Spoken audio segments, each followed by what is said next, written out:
If you're watching this video and you have long COVID, you know that living with long COVID is hard. You also know that that beginning when you're first getting sick and you're not really sure what's happening is doubly difficult. Doctors are still not cued in to long COVID. You may go to multiple appointments, you may experience gaslighting, friends and family don't believe you, perhaps they think you're lazy. It's a really long journey that we go on with this illness. And something that particularly infuriates me when we are at the point of 4 years of long COVID is that there still are not clear treatment pathways for this disease. And I don't mean like, oh, we don't have any evidence-based treatments yet. That's a whole nother video. But what I mean is even there are things that we can be taking, and we who've lived with this illness all know that. But new people who are coming online, as it were, there's no place to go and get this information. And so the hideous search journey that we went on, everybody is still going on now. I would like to put a stop to that. Hi, my name's Sally Riggs. I'm a psychologist, I'm a fellow long hauler, and I'm also your long COVID coach. And I've been living with long COVID since March 2020, which is very rapidly coming up on 4 years. If you are at the beginning of your long COVID journey with weird and wonderful symptoms, you may be wondering, is it long COVID or is it something different? I think it's important to talk a little bit here about the difference between acute COVID infection and long COVID. Even though long COVID is not being talked about enough yet, there is a little bit trickling into the media that is kind of making it very confusing. And there are lots of people who experience symptoms during their acute infection that linger, that think they have long COVID. And so I want to clear this up and explain the difference. Now, yes, there are some people who have an acute infection and it turns into long COVID and they never recover. There are also people who have an acute infection, I'm in this category, that acute infection resolves a month, 6 weeks, 2 months later, other new symptoms emerge. And yes, both of these are long COVID, but I again want to clarify and elaborate a little bit more, because the thing that isn't being talked about enough is that it is completely normal when you have an acute COVID infection for the symptoms of that acute COVID infection to go on for months and months and months. This is a very serious illness that is invading the body. Anybody who tells you it's not even a mild cold is lying and hasn't looked at the science. The damage that is being done to our bodies by the spike protein during an acute COVID infection is absolutely horrific. It is completely normal for some of the common symptoms of acute COVID to persist for many months. You may have a cough. And many people who got COVID in the fall had an awful cough that went on for days and weeks and months. And that is still acute COVID. You may have shortness of breath, and that may go on for months. That is still acute COVID. You may lose your taste and smell. That may go on for months.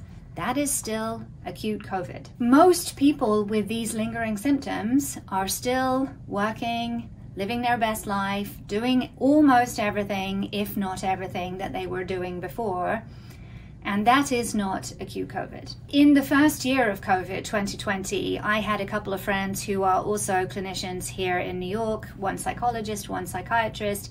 They both had acute COVID in the summer of 2020. Both of them had some lingering symptoms that went on for a while. Neither of these people has long COVID. They are both still working full-time and living their best lives. They just had a lingering symptom. The difference with long COVID is that more than likely it is symptoms that you did not have during your acute infection.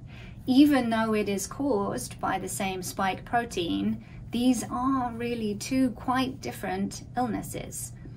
We don't fully know exactly what's going on there, but that does account for the fact that not everybody gets long COVID. If you are not sure, perhaps you just had COVID recently, let's be honest, most people have, and you have some lingering symptoms and you're not sure, is this beginnings of long COVID or is this just a normal part of acute COVID infection? I actually have a checklist on my website which is based on a Delphi study that was done in the UK in 2021. And what that basically means is that you get a group of experts together and they reach a consensus of symptoms that are indicative of this illness. So this checklist basically has a number of symptoms on it, and if you have any one of the symptoms on there, it is likely that you do have the early stages of long COVID. That is a nice way to be able to tell the difference in that beginning part of your journey, because it is confusing and people are not talking about this. Doctors are certainly not informed, unfortunately. Most people who are suspecting that something is going on with these early long COVID symptoms are going to see one type of doctor or another.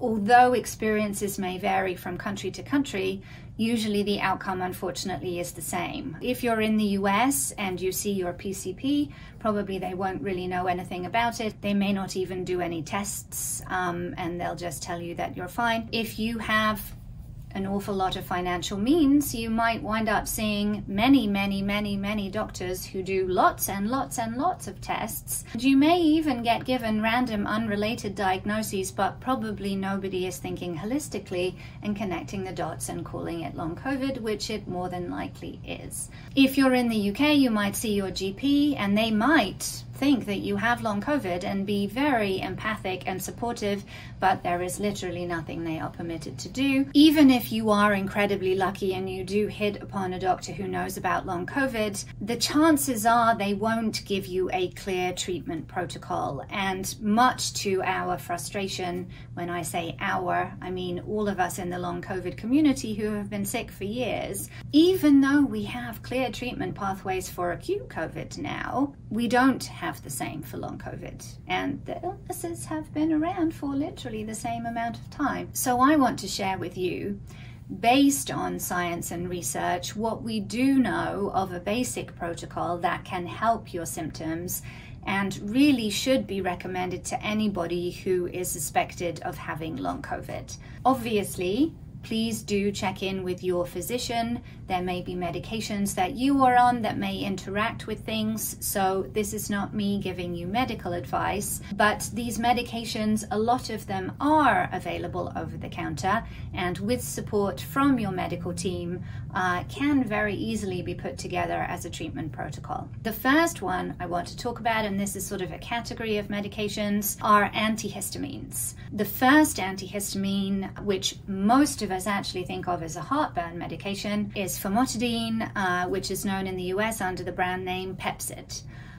So this has been shown through clinical trials to actually activate the vagus nerve, and there have been some studies looking at long COVID and seeing a good response to this medication. So this really should be the first line defense for anybody, and I believe some very lucky folk are also getting this prescribed for acute COVID. But if you were not, this is definitely somewhere to start. Again, the dosages may be a little bit different than what you might just take for heartburn, so check with your physician. Then the second antihistamine that we want to talk about, and this is a category of antihistamines, they're called H1 blockers. Technically, famotidine is actually an H2 blocker, so if you hear somebody talk about H1 and H2, that's what they mean, famotidine and. Now, H1s are your standard antihistamines that most of us think of for allergies. So in the US, it's going to be Claritin, Allegra, Zyrtec. In the UK, they tend to be talking more by their generic names. Fexofenadine is one. I am blanking on the other two, but you can quite quickly Google them. Now, in the US, you can buy all of these over the counter. I think in the UK and Europe they may be more prescription based, but again, if you are informed, you know what to ask your physician for. Now, when it comes to H1 antihistamines, you do need to do some trials because it's not a one-size-fits-all. Some of us will respond to Claritin, some of us will respond to Zyrtec, some of us will respond to Allegra. And so what is recommended, and I did not appreciate this at first, I just tried the Claritin, it didn't work for me, and I gave up. What you're supposed to do is get all three, and if you can get a small sample size bottle, that's even better because you're saving your pennies, is to take it for 48 to 72 hours. Now, again, checking with your physician, because probably there will be higher dosages than you should have taken just for over-the-counter use. So when I tried Allegra for the first time, within the first 24 hours, I had a significant reduction in my chest pain and an improvement in my brain fog. Now, this may not be the exact same symptoms that change for you. If you have a POTS diagnosis, even if you suspect POTS, I don't think I was ever officially given a diagnosis, but the suspected is obviously dramatic heart rate changes when you go from lying down to sitting up or sitting up to standing, and certainly if you have a lot of dizziness, which I did for a long time, that is to be suspected. There are some really important things to keep in mind to manage and improve potentially your POTS. The first is electrolytes. You may have been told about electrolytes, but you may not have been told specifically what that means. It is sodium, potassium, and magnesium. Now, not all electrolytes are made the same. If you grab a standard bottle of Gatorade from the pharmacy, you will see on the back ingredients that it does not have any of those three. So you really do have to be careful and look at labels. I personally have taken a lot of powdered ones, especially the ones that come in little single-serve sachets, because those are very easy for travel, or if you're, moving from the office to home, etc., so that you always have them with you. I tried liquid IV. I don't love it. My body doesn't love it. For those of you who are athletes, for years have taken salt sticks in the summer. The same company makes a capsule called Vitassium, which is specifically for people with POTS. And I think they also have a subscription service on their website that gives you a discount if you do have a POTS diagnosis. There are a few brands that you can buy in the liquid form. The one that I've tried is called Utah Sea Minerals, and in that case you just drop the liquid into water and give it a stir, like you would the electrolytes powder. The other thing to really keep in mind for managing POTS is compression tights.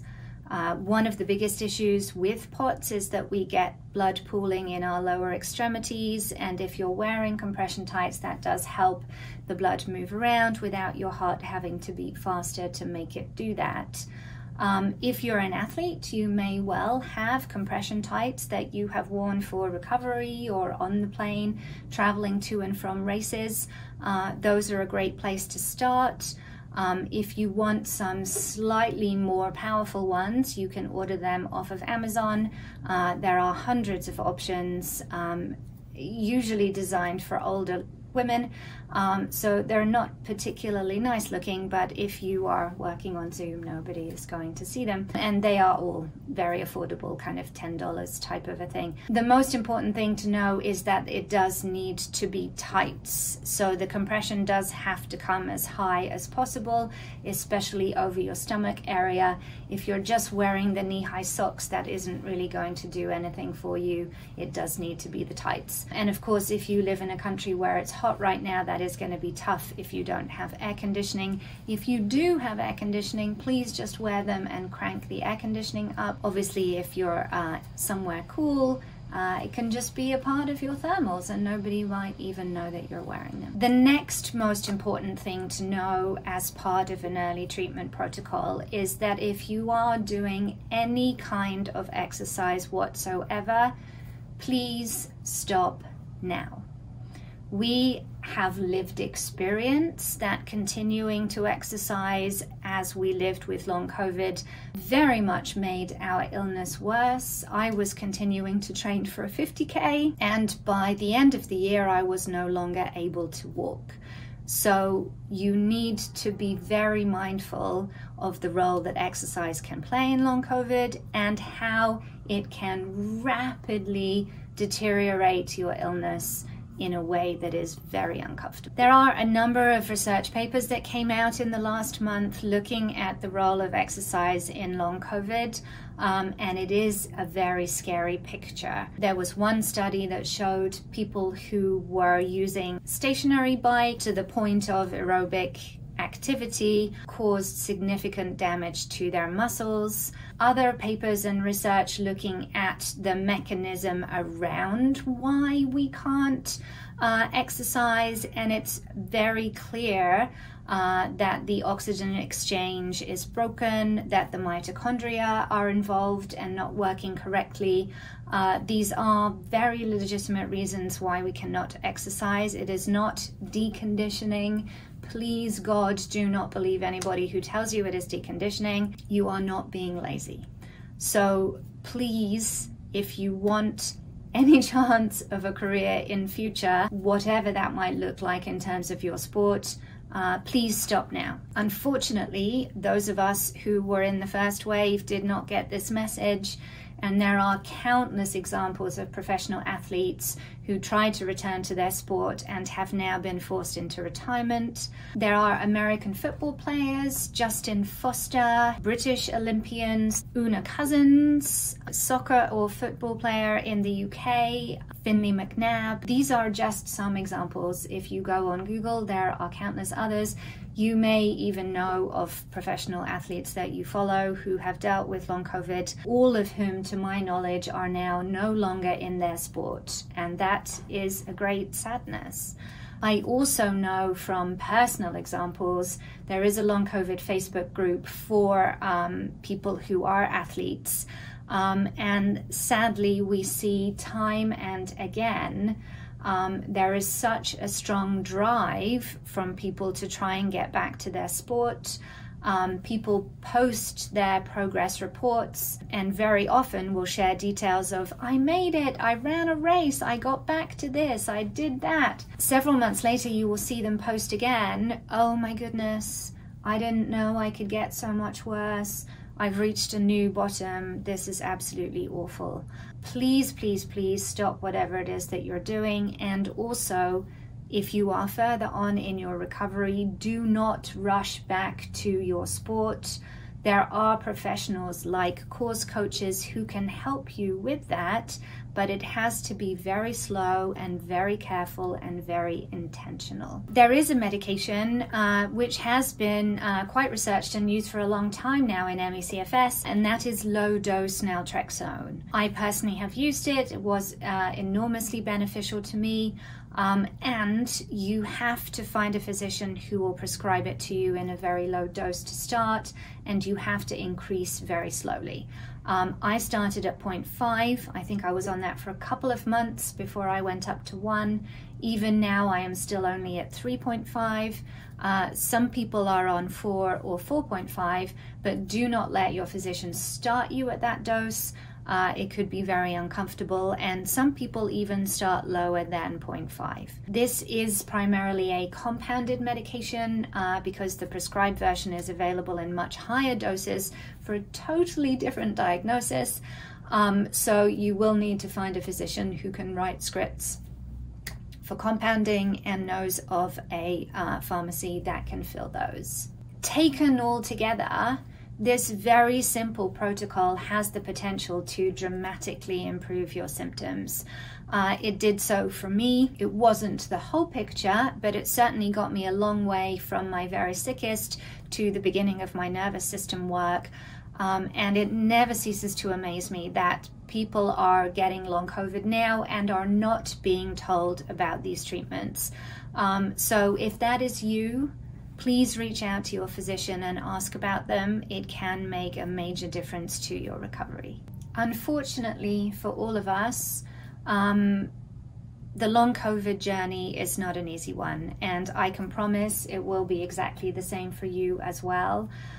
There will be lows, there will be moments where you feel a little bit better, there probably will be new lows again after that.